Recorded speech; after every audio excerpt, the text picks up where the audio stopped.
Welcome back to Let's Talk About Cannabis. I'm Mike Catherwood from the world famous KROQ. I'm joined by my friend Edgar from 97.1 AMP FM, and of course, board certified physician, and more importantly for today, addiction medicine specialist, Dr. Drew Pinsky. Who has the next question? Yes.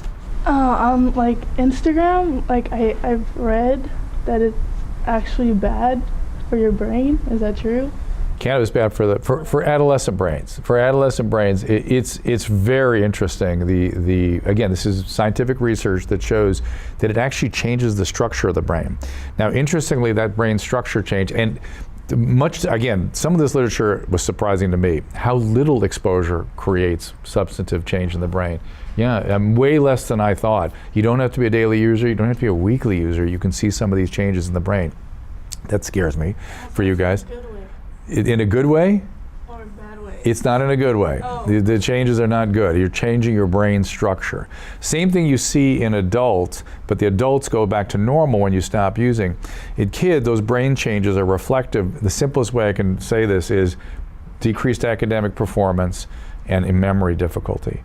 The other thing is you can have impaired sort of problem solving or being able to sort of make decisions in novel situations, which is something you're asked to do athletically all the time, right? You're in the middle of a football play or a baseball play. Things are not predictable, things are changing. Cannabis dramatically changes your ability to make decisions that are effective in those moments. We think that some of these changes are the result that the adolescent brain is still developing, right? It's growing, changing, pruning, and the cannabis seems to interfere with that in interesting and problematic ways.